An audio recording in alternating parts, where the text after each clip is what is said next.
Yeah, what's up, guys? My bad. I'm just coming from work, so I'm in my scrubs. Let me take off my name tag in case any of you fuckers try to call my work. It's been a while. We kind of did a thing. Grinding those nuts and bolts was a little bit more tedious than we thought. This episode, we're going to be diving right into what it was to grind these bolts. Obviously, you guys see, I didn't put up a video for a while because it just took so much to restore the factory bolts. You know, we sourced as much as we possibly could.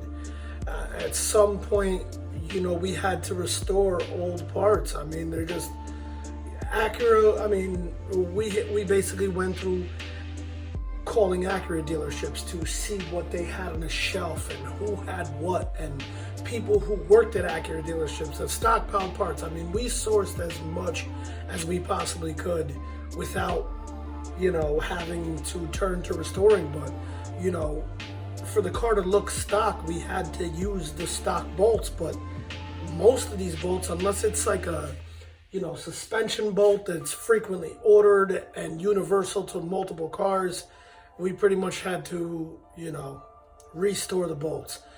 Either which way, they come out great. I can't be happier. From here on out, things should be rolling smooth. So let's get into it. All right, so at the end of the last video, I kind of showed you what these bolts look like. They look like trash.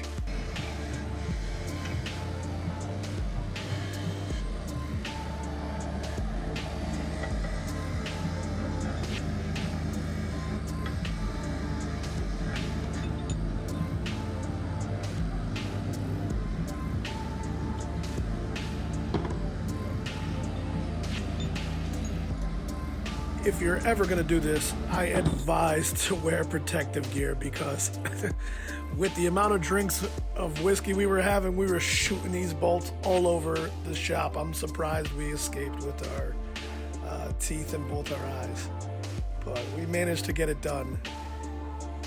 It was probably the most tedious thing I've ever done as far as building a car goes.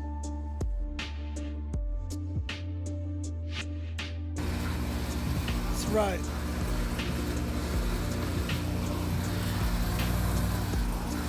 Last bolts.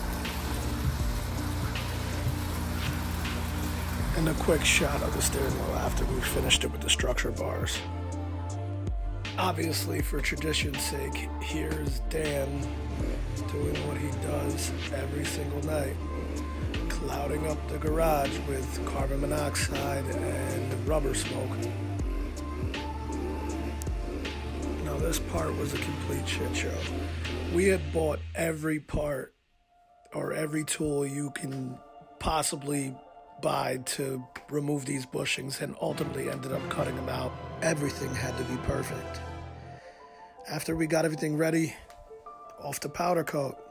This is JT powder coating. He really hooked it up for us. He gave us a sick package deal on everything. Getting some parts in order. This is just some pictures of some of the stuff we sourced from Honda. If you can look through here, you can see the little Type R sticker on the back side of that. These are the decals. This is going to be one of the exciting parts when we finally get to put these on the side of the car. It's going to be a great day. Coming to you live from Whiskey Wednesdays. Tonight's a big night. Woo! Big night. Gold bolts. Gold bolts. Gold bolts. I love this excitement was totally justified by these pictures and videos right here. Unbelievable. As much of this stuff, like I said, we sourced from Honda, but a ton of it couldn't be sourced, especially the bolts with their original factory markings.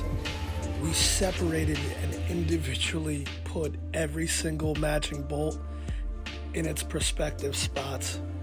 This was a lot of fun because as we were doing this, we would challenge each other on what bolt went where, what bracket did what. As many of these videos as I'm gonna show, it's not enough. They just don't do a good enough justice. It was hard to stop gawking over them because these bolts were those rusty bolts from the pictures from the car that sat in the woods. It was unbelievable that we found a way to bring them back to that good a condition. If anybody, is looking to do something like that, chemical bath, a ton of elbow grease on the wire wheel, and send them off to zinc. They came out beautiful. Fate would have it that just up the block was a guy that does zinc coating. Industrial, but he was cool enough to let us use the chemical bath and do, believe it or not, this was a very small set of bolts for him. He usually does much bigger industrial stuff. I must have about 1,000 videos of these bolts after we got them back. We couldn't stop gawking over this stuff because, in our heads we were starting to see what it was going to look like together. Seeing the rear trailing arms with the brand new wheel bearings and hub with the brand new zinc bolts in it, it was all starting to visualize in my head. All right, enough is enough. We had bolts, we had parts. We had to put something on. Now, we didn't have the front back from powder coat, but we did have enough to throw the rear together. And man, it was tough to close the garage that night because staring at this was just about as beautiful as it gets. Like I said, these videos don't do any justice. When the car's all done, I encourage everybody to come see it in person at one of the shows. I think we're going to put some mirrors under it to just, show the detail that we really consistently put through every piece of the bottom of this car. All right, guys, that is it for this episode. I hope you enjoyed it as much as us. The new bolts, can't go over them enough. Love, love, love the end result. Next week, we should have everything back for powder coat, and we're going to jump right into throwing the front suspension together, putting the subframe back in the car. Maybe we'll get this thing down on the ground. I don't know where we're going to end up, but we're excited. I can't be happier. Also, a couple things I wanted to address. I do not understand what everybody doesn't understand. This is number 12 of 320. In 1997, they didn't know if the Type R would be an item that Americans would buy. They made 320 Type Rs that were sent to America with the older body style before the 98 front and tail lights came in. Slightly different body shape. There was only 320 sent to America. Every single one was champ white. You do not put a JDM front on this car. No matter how cool you think it is. I have a JDM Integra. I personally think it's played out. You don't do stuff like that to a car of this rarity. I mean, if you had a Shelby GT, GT 500, original numbers matching car, would you put a wide body kit on it, or a shopping cart wing, or a fucking fart cannon? It doesn't make any sense. The value is in its originality. We have 33,000 mile 97 Type R. If you know anything about them cars, this is the holy grail. There was only 320. Every single one was champ white with champ white rims. So I hope I cleared up some of that stuff. Some of the comments get pretty toxic, and it really is just misinformation. You don't know enough about the car to know why we're taking off a JDM front end and putting back a USDM front.